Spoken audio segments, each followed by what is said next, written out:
Οι πόλεις αποτελούν θέατρο αλλαγών και καινοτομιών, έδρας εξουσίας και σταυροδρόμια γνώσης. Cities are the lab for technological and social innovations. Μέχρι το 2050, το 68% του πληθυσμού της γης θα ζει σε πόλεις που ήδη βρίσκονται στα όρια τους ή θα μετακινηθεί σε άλλες που δεν έχουν ακόμα σχεδιαστεί.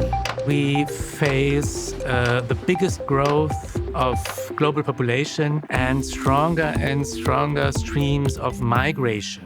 It's estimated that Berlin's going to need another 200,000 living spaces by 2030. Ποτέ πριν δεν ήταν τόσο επιτακτική η ανάγκη να δημιουργηθούν βιώσιμες πόλεις που να εμπνέουν και να δημιουργούν διάθεση για ζωή. The special thing for a city is to combine three things: that's economic power, social cohesion and sustainable development. Καθώς βαδίζουμε ολοταχώς προς ένα περισσότερο αστικό μέλλον, είναι πολλά αυτά που έχουμε να μάθουμε από το παρόν και το παρελθόν, αλλά και τον τρόπο που κατασκευάστηκαν οι μεγαλύτερες πόλεις του κόσμου. Berlin is poor but sexy. People from other countries come to Berlin because Berlin has a great nightlife, because Berlin is relaxed, because you can drink beer on the streets, because you can lay naked in the parks. Everybody wants to see the wall. Everybody wants to see this dynamic, cool city, and the history you feel wherever you go. Every district feels like a small city in itself, and as it is constantly changing, it keeps me interested and it keeps me excited. I think the major Berlin experience is freedom, because of the fall of the wall, but also because of two dictatorships which had been completely against freedom. And now the city breathes this every day. Not many people would say that it is a beautiful city, but it is a very active city. It doesn't really feel like Germany. It feels like kind of a city like New York. Just basically the diversity is so big. And in the end, it's the capital of Germany, so it is the place to be.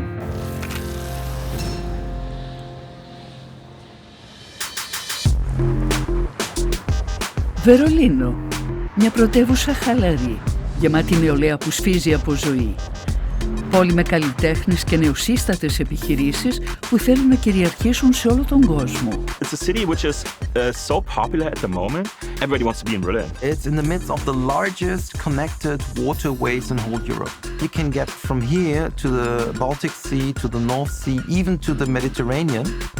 And it's a very green city. It has nice surroundings. You have this urban life on the one hand, but also you have recreation areas, touristic areas around rivers, forests, and rural areas. The attractiveness of the city, with the nightclubs, the music, the culture. And this is why we have so many startups. Because people want to work here and want to live here. And it's part of the whole package. Because of the divide and the late fall of the wall, the development in Berlin is a bit delayed. Now it's in a frenzy. Μια πόλη που προσπαθεί να κερδίσει τον χαμένο χρόνο. Το 16% των νέων επιχειρήσεων έχουν τα κεντρικά γραφεία τους στο Βερολίνο, με 78.000 περίπου εργαζόμενους. Αριθμός ολοένα αυξανόμενος. Λένε ότι μια νέα επιχείρηση ξεκινάει κάθε 20 λεπτά. People from the outside and even internationally keep seeing Berlin as a hub for creativity and diversity and startups, because Berlin is a good place in regards to venture capitalists, to business angels and to public funding, which is great. I think the most important thing about Berlin is probably the price of living. Αν και πρωτεύουσα του κράτους, είναι αισθητά φθηνότερη από το Αμβούργο και το Μόναχο και περίπου 45% φθηνότερη από τη Νέα Υόρκη. You have the nightlife of New York to the cost of a third world city. It's the gate to the east coming from the west, and it's the gate to the west coming from the east. So it's in the center of Europe, and that makes it so nice. It's easy to get anywhere. Η δημοτικότητα του Βερολίνου θα αυξήσει πιθανότατα το κόστος των ενοικίων. Για την ώρα πάντως εκπαίδευση και δημόσιες συγκοινωνίες για τους φοιτητές είναι δωρεάν. So that's absolutely fantastic. So it's a great incentive to study in Berlin. Όπως τραγουδούσε ο David Bowie, «Μπορούμε να γίνουμε ήρωες» αποτελεί ακόμα το πιο ακραίο πολιτιστικό θέμα που θα μπορούσε να φανταστεί κανείς. Μια πόλη όπου τα πάντα μπορούν να συμβούν και η αισιοδοξία κυλά σε μεγάλες ποσότητες στο αίμα σαν την καφέινη. Berlin is very, very international now. You go into a coffee shop or to a restaurant and people don't even speak German anymore because everybody's talking English. Πολλοί είναι εκείνοι που παραπονούνται επειδή η μητρική τους γλώσσα έχει γίνει ουσιαστικά δεύτερη γλώσσα στην ήδη παγκοσμιοποιημένη πόλη τους. The low price level and the creative culture of the city attracted many young, well-educated people from everywhere in Europe. Immigration always contributes to a culture. Immigration always turns something into something better because it brings different influences. Ο πληθυσμός του Βερολίνου είναι πάνω από 3,5 εκατομμύρια. Το 1/4 από αυτούς είναι ξένοι. Η τουρκική κοινότητα, για παράδειγμα, είναι από τις μεγαλύτερες. After the wall came down, it's allowed this creative culture, where there was all these empty buildings, to be occupied. Culture from high to low, where you have street art, musicians. But you can be yourself here. You can be gay, you can be very extraordinary, you can be really free here. Freedom is in every corner of Berlin.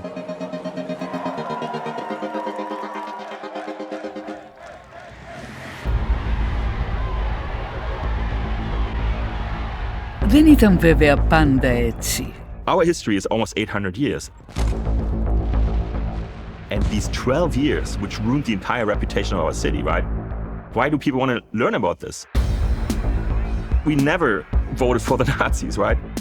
The Nazi party never got big in Berlin, right? So for us, it's strange to see that we always get associated with that part of history.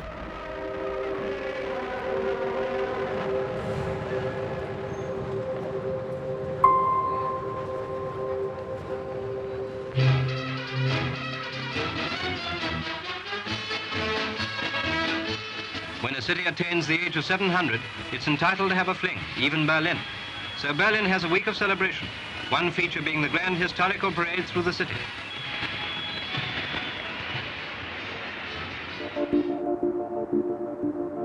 So Berlin actually was founded in the 13th century, and it was founded in a glacial riverbed.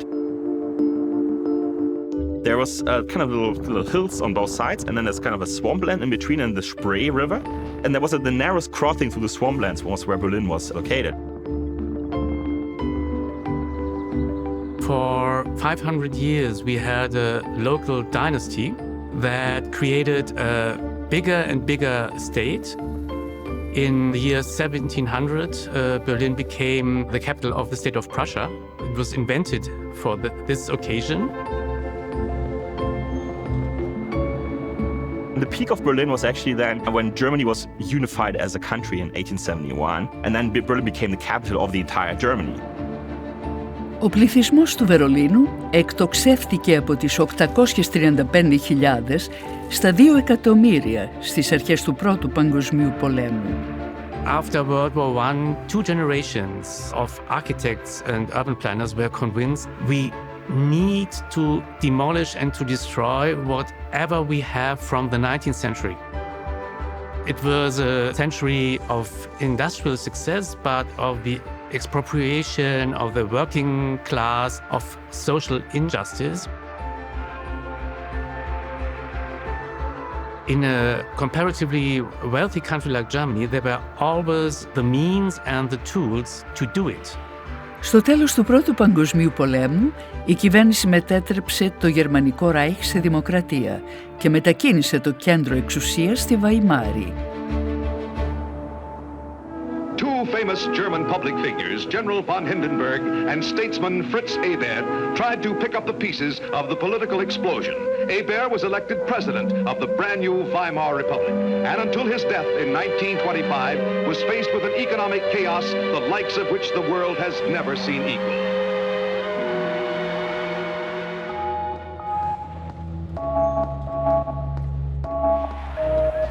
Στιγμές δύσκολες για το έθνος από οικονομική και πολιτική άποψη. Σε ό,τι αφορούσε όμως το πνεύμα και τη δημιουργικότητα, το Βερολίνο γνώριζε άνθηση. Με το κίνημα του ιδονισμού και κέρδισε την ερωτική του φήμη ως η Βαβυλώνα του 1920. There's no city in the entire world which has so much history as Berlin. You know, we have the Prussian imperial days, we have pre-war Germany, we have the Weimar Republic, we have the Nazi history, we have the divided city. You go to Rome, you have ancient Rome and the Vatican. You go to Florence, you have the Renaissance. In Berlin, you have all of the above, right? And all these political changements changed the conditions for urban development and changed the conditions for everyday life in Berlin. Οι υποδομές στις δημόσιες και ιδιωτικές μετακινήσεις άντεξαν όλες τις δοκιμασίες που πέρασε το Βερολίνο. Σήμερα αποδεικνύονται ως το πιο εύρωστο και αποτελεσματικό σύστημα στον κόσμο. 480,5 χιλιόμετρα δικτύου ταχείας μετακίνησης, 5.163 χιλιόμετρα μεγάλων και μικρότερων δρόμων, περίπου 1.700 γέφυρες και περισσότερα κανάλια από το Άμστερνταμ, τη Στοκχόλμη και τη Βενετία μαζί. It's most important. So we have tramways, we have, of course, buses, we have ferries, we have the underground, and we have the S-Bahn, the urban railway system. We do have rush hour traffic in the morning, of course, but it's nothing compared to big metropolis. People from New York who come here to see the public transportation of Berlin, they're always like, wow, you guys are in heaven. Berlin, the home of sauerkraut and Knackwurst, as it looked during a rush hour in 1908. In the middle of the 19th century, workers needed to get to their factories to work, and they needed to walk there. But when the city was getting bigger, you couldn't walk for 1 or 2 hours to work and back home again, so that was becoming difficult.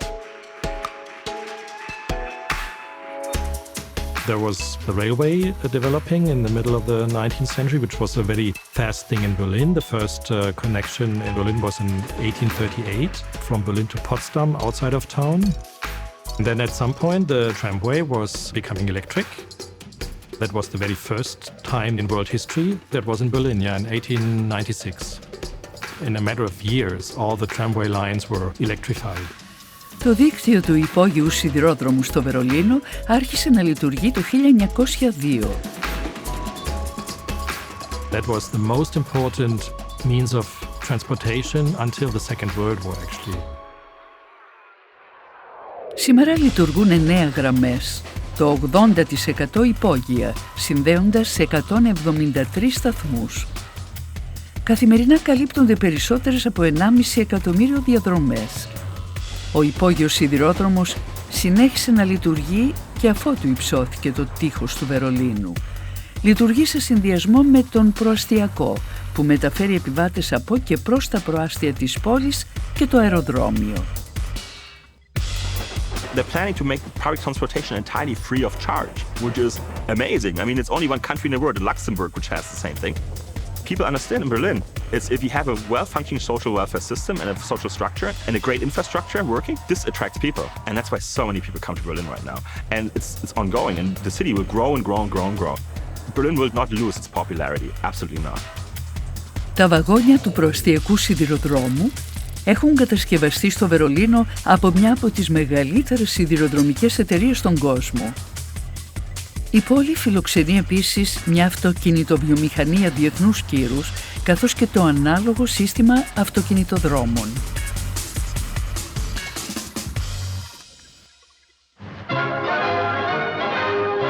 Nights in the city, lights all over the place. Yet it's often difficult to see and be seen.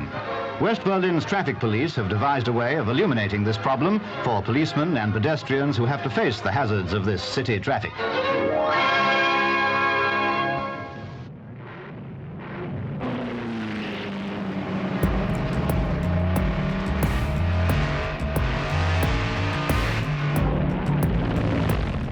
Ο πρώτος αυτοκινητόδρομος στον κόσμο κατασκευάστηκε στο Βερολίνο το 1913, αρχικά για αγώνες ταχύτητας. Ο Χίτλερ αμέσως αντιλήφθηκε την αξία των μεγάλων αυτοκινητοδρόμων και έδωσε εντολή για τη δημιουργία δικτύου, παρόλο που τα ιδιωτικά αυτοκίνητα ήταν σχετικά λίγα στη Γερμανία εκείνη την εποχή. Σχεδίαζε να γεμίσει τους δρόμους με αυτοκίνητα του λαού, τα πολύ γνωστά σήμερα Volkswagen που σχεδίασε ο Ferdinand Porsche, με παραγγελίες που ξεπερνούσαν τις 336.000 έδειχνε να είναι πραγματικός νικητής.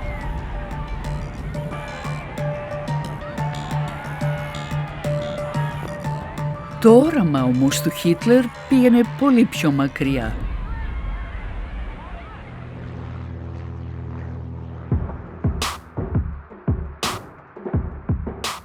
Ήθελε να ανακατασκευάσει εκ βάθρων το Βερολίνο. He wanted to make Berlin the capital of his idea of Greater Germany, a huge empire controlling all of Europe.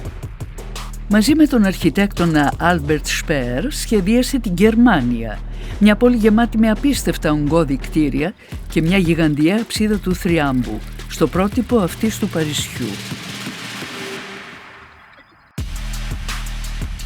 It's a totally megalomanic project. It's totally out of his mind. There was no use for building as big as the gigantic hall he wanted to build. Οι Ναζί κατασκεύασαν το τεράστιο αεροδρόμιο Tempelhof το 1936. It's considered the third largest building in the world and uncontested the biggest building the Nazi dictatorship constructed. It was in the late 1930s the biggest airport in the world. He wanted to divide the city with this massive road from the east and to the west. And this way he kind of wanted to change also the population of Berlin, to change people through the architecture. So this massive kind of cold Nazi architecture, he wanted to Nazify Berlin.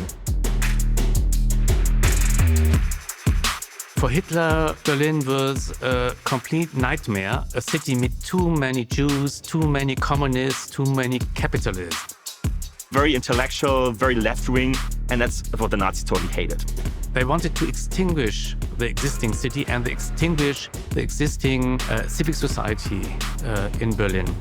It would have been an awful city if that would have been realized, but there wasn't much done because in the war they couldn't do much. Berlin claims to be the third biggest city in the world. Certainly it's a huge target. Greater Berlin is over 30 miles wide.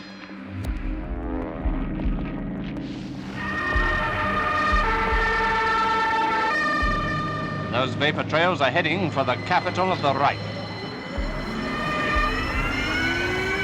Überraschender Angriff.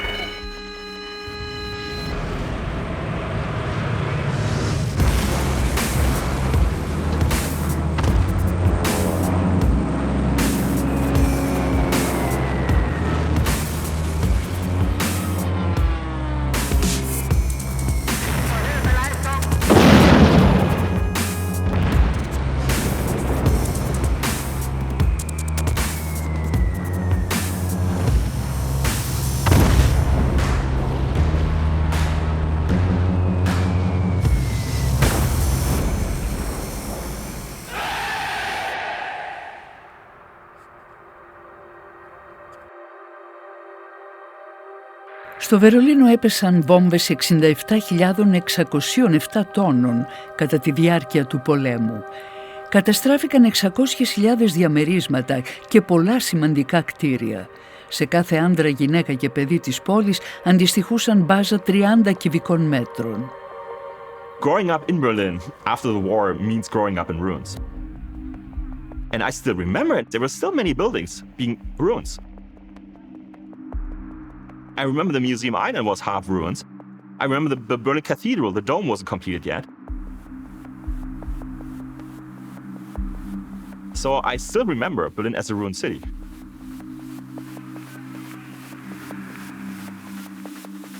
Berlin as a city was no more.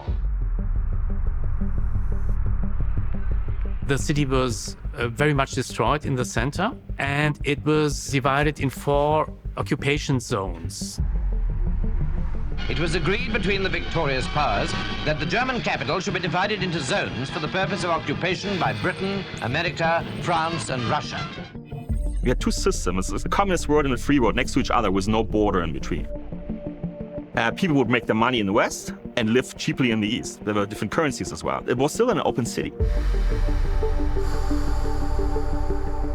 Η ανοικοδόμηση του Βερολίνου ήταν ένα πραγματικό θαύμα, αν λάβουμε υπόψη το διχασμό που υπήρχε στην πόλη. In 1948, 3 years after the war had ended, there was a real divide between the Eastern Soviet sector and the Western sectors. These border zone streets are no ordinary streets. They are harbingers of mistrust and suspicion. That started with the blockade of West Berlin. The Soviets cut the road and rail links to the city, isolating 2.25 million people. And that was a sharp change in everything. Armed units of the East German police have been progressively sealing off their sector, ostensibly to halt the continuing flow of refugees to the west. Measures which, in the Western view, violate the four-power status of the city. Berlin was already having two currencies, two mayors, two different political systems, different ways of life. And that developed more and more into the two parts becoming more and more different. The course of history did not run smoothly for the communists after that. Riots erupting in East Berlin showed the extent of the people's dissatisfaction with their life under Red rule.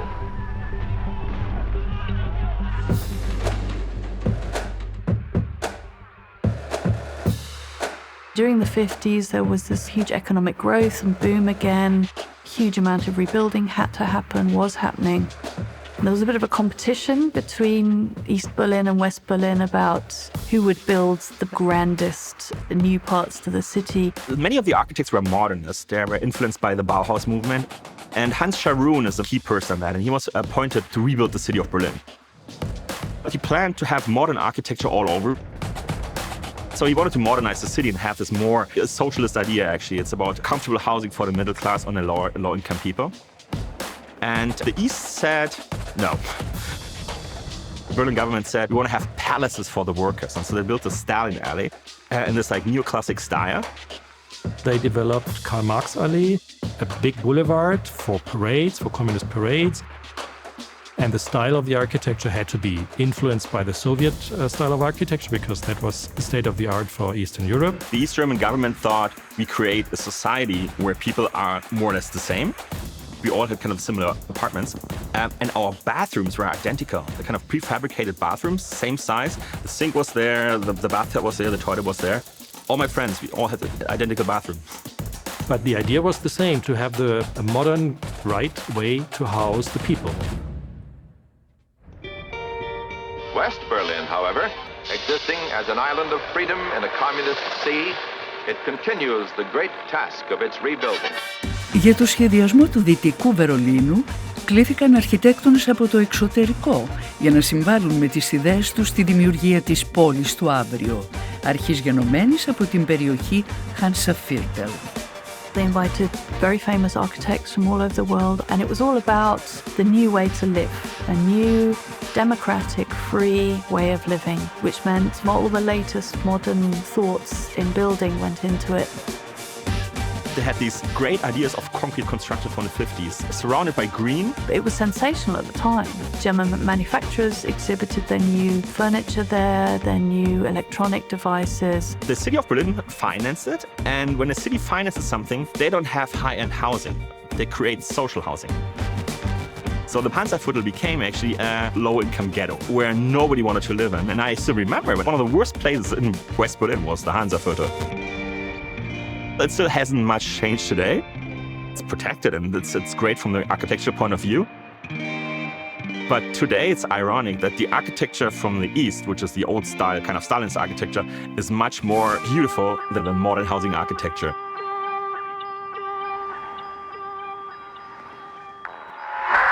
Ο διαχωρισμός των δύο γερμανικών κρατών συνέχισε να επηρεάζει την πόλη.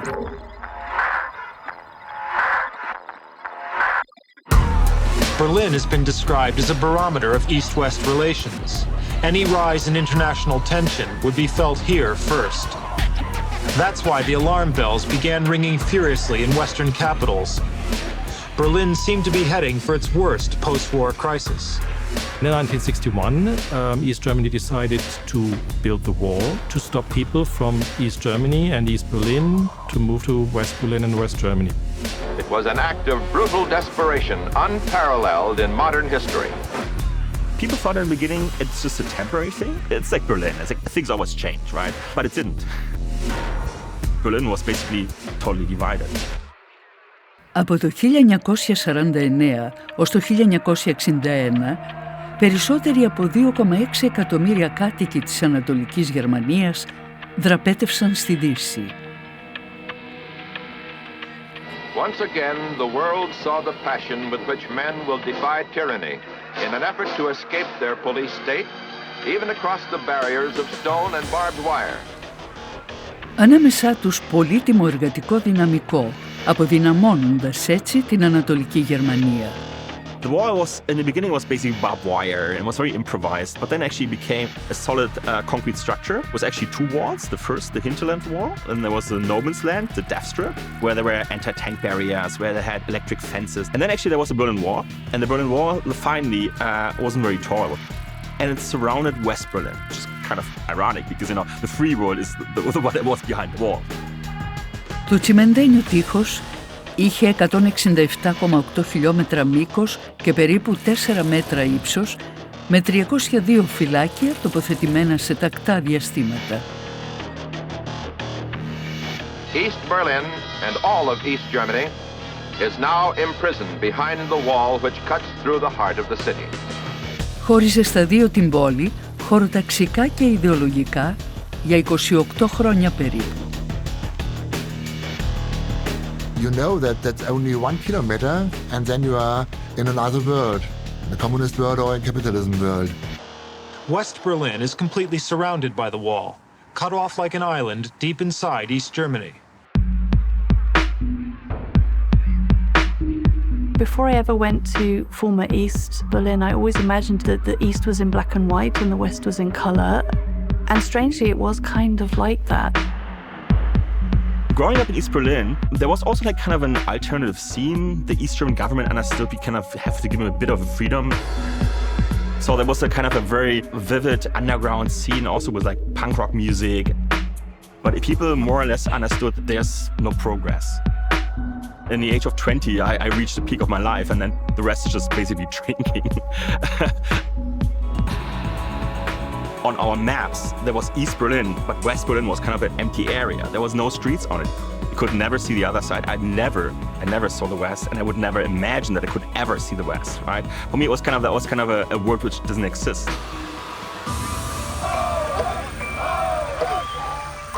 These were the symbolic images that signaled a change in world order. Mauer weg, they chanted, down with the wall, and down it came. The feeling was overwhelming. I mean, that's the biggest thing I ever experienced in my life. It was unexpected the way it happened because it was then so quick. Το τείχος κατέρευσε και τα πάντα άλλαξαν μέσα σε μια νύχτα.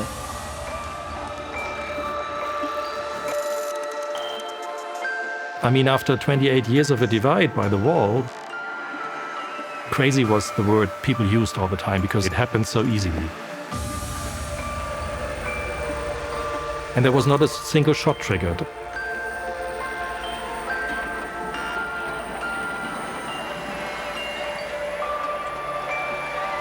If you compare it to other revolutions where the state hits back at some point, there was nothing happening because the system imploded. Everybody was completely unprepared. We thought that this would exist at least for 1 or 2 more generations.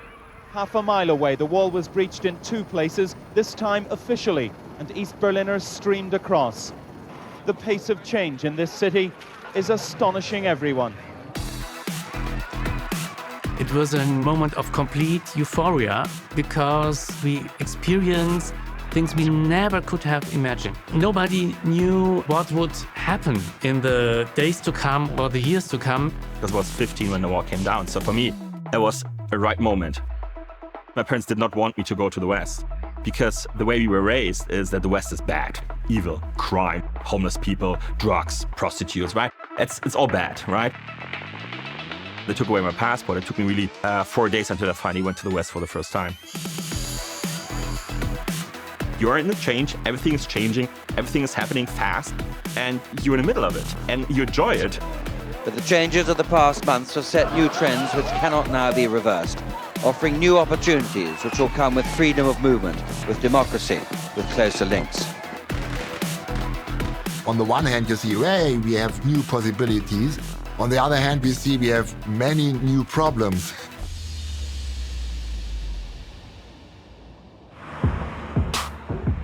Η επανένωση του Βερολίνου ήταν μια ευκαιρία αναθεώρησης του πολεοδομικού σχεδιασμού του. Πολλά σύγχρονα κτίρια που χτίστηκαν βιαστικά μετά το Δεύτερο Παγκοσμίο Πόλεμο φάνταζαν παράτερα από αρχιτεκτονική άποψη. Μηχανικοί και αρχιτέκτονες ξεκίνησαν την ανακατασκευή και ανακαίνισή τους. Ένα νέο στόχο, αλλά με μεγάλη προσοχή. There's now a psychological Berlin Wall. Many in the east are still poorly paid and unemployment is high. Unemployment in the 90s, after the war came down, was more than 20%. And it was a very, very big undertaking to put those two parts of the city back together again, because everything was divided up to the sewage system. Everything was divided into two. The street furniture, the roads, the telephone cables, the electricity, the sewage pipes, everything was completely rotten and needed to be replaced. Ο άμεσος επανασχεδιασμός της πόλης σήμαινε νέα κυβερνητικά κτίρια και νέες πρεσβείες. Then we had to consider that many institutions existed two times. Two zoological gardens, two landscapes of museums and cultural institutions. Every sector we had this double. Practically everything is a desert. There is nothing left. You know, the wall was gone, but it was really clear where it had been. There was a huge swathe cut through the city where buildings had been knocked down to make space for the wall. And that all became the biggest building site in Europe. As the capital of a united Germany, Berlin is urgently building again. And on a scale the city has perhaps never known before. It was extraordinary how fast that went up. Actually incredibly bland, banal high-rises, sadly. But it was very exciting going through there at night because they'd had divers underwater welding all through the night with all these like huge pools of water lit up with welding torches. It was quite beautiful. But that kind of rapidly filled and filled and filled, and now you can't tell. You really can't tell where east was, west was.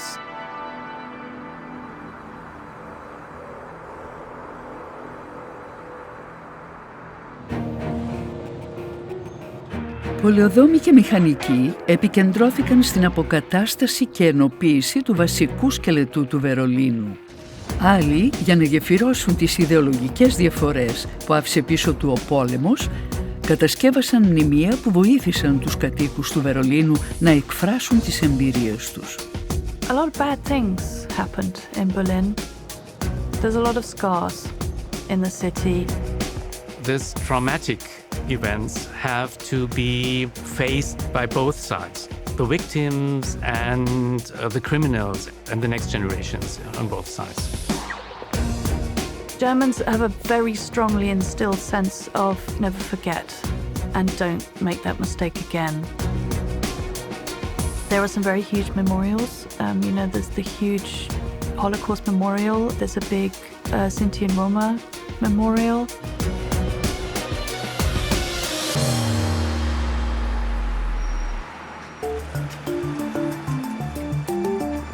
But for me, the most beautiful ones and the most poignant ones are these tiny spaces and places where that is kept. There was an artist in the 90s, Gunter Demnig, who started of his own free will and of his own accord creating this art project that he called Stolpersteine, which means like tripping stones or stumbling stones. He researched the history of the city, especially in the areas around Mitte, big Jewish quarters where people were deported, were murdered. And he found out where people had lived, what had happened to them. And for every person he found out about, he made a stone. And he made them in solid brass, the same size as a cobblestone. You literally trip over these stones all through the city. It just catches you every time. Just that little jolt of reminder. I think it's incredibly important to keep things like this in cities. It's incredibly important to remember and not erase and make new again. Unification was 30 years ago, but you are feeling this and you can see it. You can see it in the people, but you also can see it in the buildings. Buildings are the face of a city. And it's unique what you find here in Berlin. It's the interpretation of social democrats in the 1920s, of the Nazis in the 40s, of the communists after the World War II, and the capitalists on the west side too. And all these things, all these interpretation of modern architecture you find here in Berlin. That's much more differentiated than in other places in the world. The most symbolic building representing reunification of Berlin is still the Reichstag, the seat of German government. Το Reichstag είναι ένα ζωντανό μουσείο. Κουβαλάει ακόμα τις πληγές από διάφορες περιόδους της ιστορίας της χώρας. Χτίστηκε μετά την ίδρυση της Γερμανικής Αυτοκρατορίας και καταστράφηκε σχεδόν ολοσχερός από πυρκαγιά το 1933. Hitler, now Chancellor, has announced that the fire was the work of communists and was intended to be the signal for a Bolshevist uprising throughout the country. The fire of the Reichstag is really the beginning of the Nazi state, because that was an excuse for Hitler to do the enabling act and give him total power and to dissolve the government. And the Reichstag, once set on fire by the Nazis themselves, had since been burnt and blasted by the bombs of the Allies. Το κτίριο υπέστη επιπλέον ζημιές στη διάρκεια του Δευτέρου Παγκοσμίου Πολέμου, ενώ δέχτηκε σφοδρή επίθεση από τον κόκκινο στρατό στη μάχη του Βερολίνου. 8,000 Soviet soldiers were killed to conquer this single building in Berlin. The Reichstag was also the place where the Soviets put the flag on top. The victory picture of the Soviets is the flag from the Reichstag. Με τη μερική αποκατάστασή του στη δεκαετία του 1970, το Reichstag μπορεί πλέον να χρησιμοποιηθεί ως μουσείο. Μετά την επανένωση ανακαινίστηκε έχοντας τη σημερινή μορφή. Το γεγονός ότι το Βερολίνο θα μπορούσε και πάλι να γίνει η πρωτεύουσα της Γερμανίας αποτέλεσε αντικείμενο σοβαρών αντιπαραθέσεων. Δεν έπρεπε να χαθεί πλέον χρόνος για την αναμόρφωση της πόλης. Χρειαζόταν άμεσα χώρος για νέα κυβερνητικά κτίρια και πρεσβείες.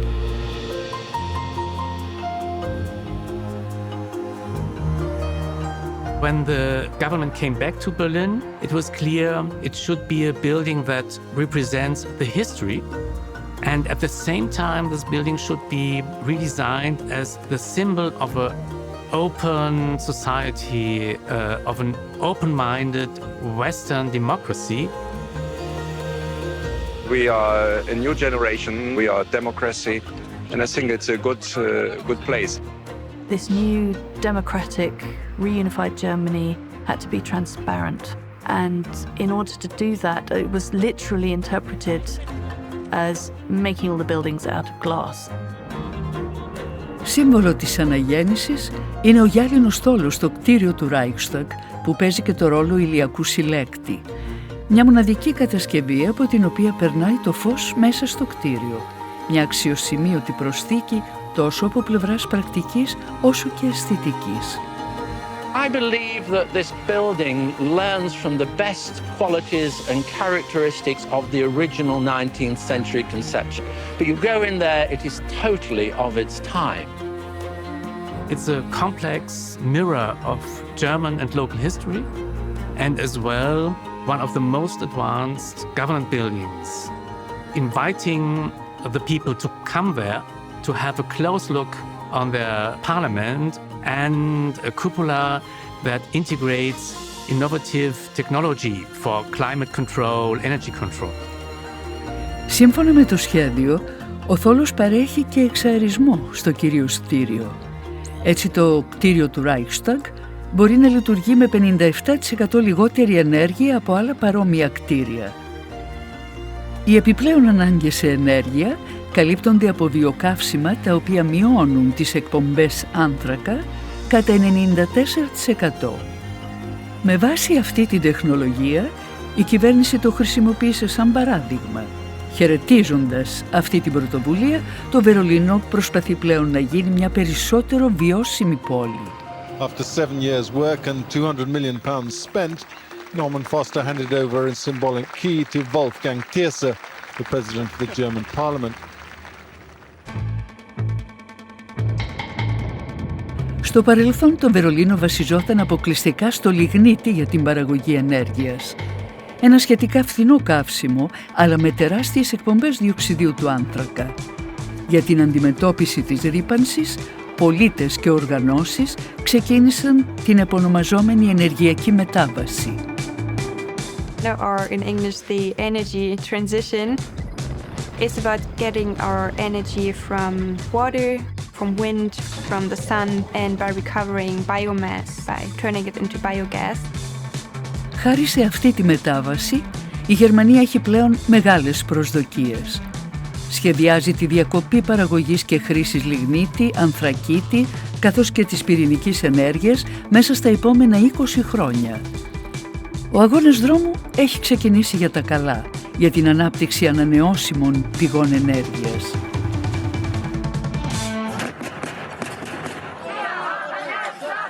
Germany's chancellor is linking the fight to prevent climate change to the Cold War.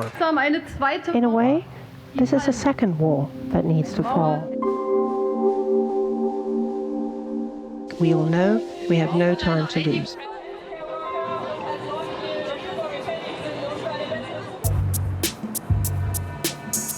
There has been concept study done to prepare the city for climate change, to adapt and to mitigate. And this concept found its way into the urban planning regulation. There are certain strategies.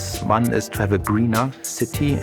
For example, green roofs, green facades, more trees, unsealing of surfaces so that water, in case of a flash flood, can infiltrate into the soil. That there are retention areas, that there are pools, ponds, lakes, which can take up the water, and in the end also are recreation areas for the local people. A lot of Berliners have really gotten a grip on the climate emergency we are in. There's also a lot of people starting to change their everyday behavior by getting involved in the circular economy movement. We often talk about the urban metabolism as if the city would be a living being.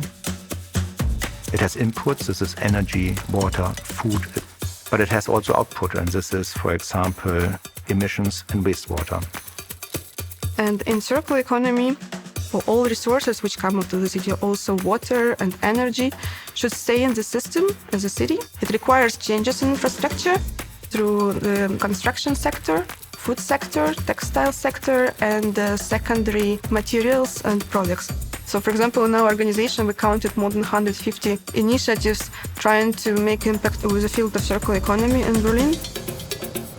Berlin is a city that is not dominated by the national political decision makers, and we have a long-standing tradition of initiatives from civic society.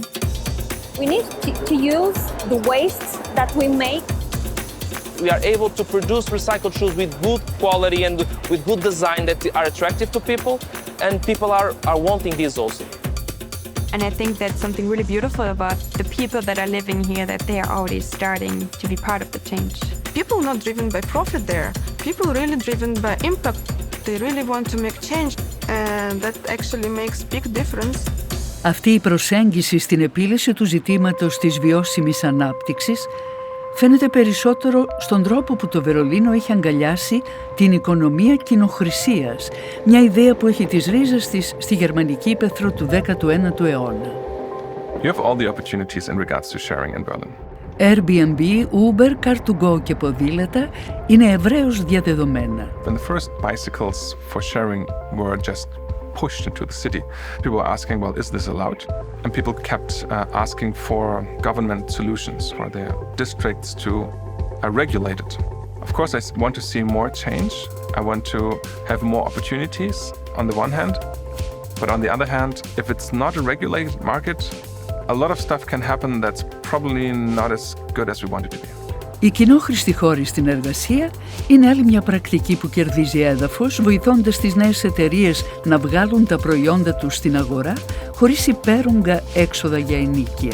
Motion Lab became a really big space, like it's an old industrial hall with lots of machines, which you can learn how to use them yourself, like 3D printers and lasers and routers, all the stuff you need to work with wood and metal. You can build your own idea, your parts, whatever it is. You would never buy an expensive big machine for just one idea. But if you have it right there and can use it for a time and somebody instructs you, and maybe you find in the community the right people to help you and assist you, perfect.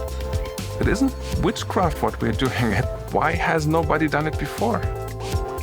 Τα κοινωνικά δίκτυα παίζουν επίσης σημαντικό ρόλο στην οικονομία κοινοχρησίας, αγκαλιάζοντας την ιδέα χωρίς να αποσκοπούν σε κάποιο κέρδος.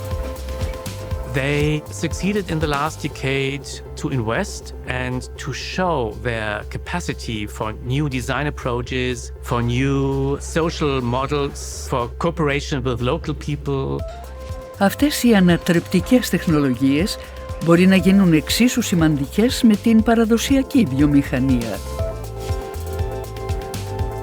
Many startups here in Berlin are not only in the internet economy. They are trying manufacturing. They produce things for the people here.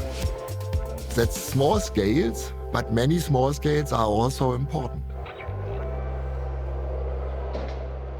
Η επωνομαζόμενη τέταρτη βιομηχανική επανάσταση είναι πολύ σημαντική για τη Γερμανία, αφού η οικονομία της εξαρτάται περισσότερο από τη βιομηχανική παραγωγή.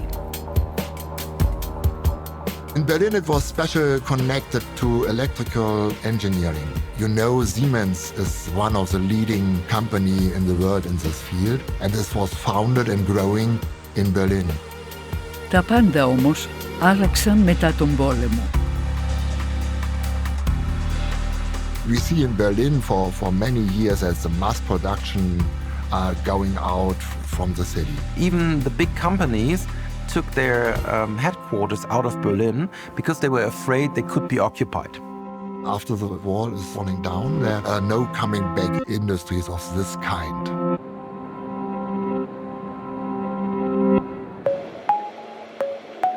But we see that new things growing up. We have a consumer-oriented renaissance of industries.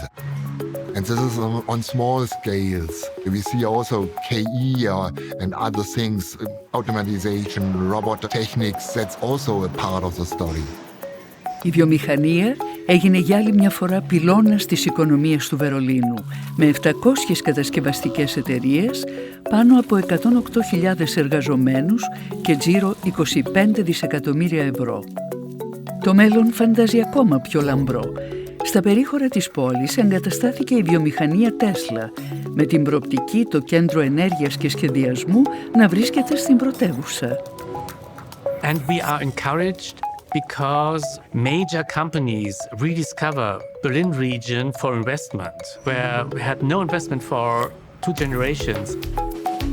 It's a great opportunity for Berlin, because you know the car industry is very important for Germany. We are looking at a new world of solar cars and self-driving cars. We have many universities here, research in this field. Maybe Berlin has a part of this central lab.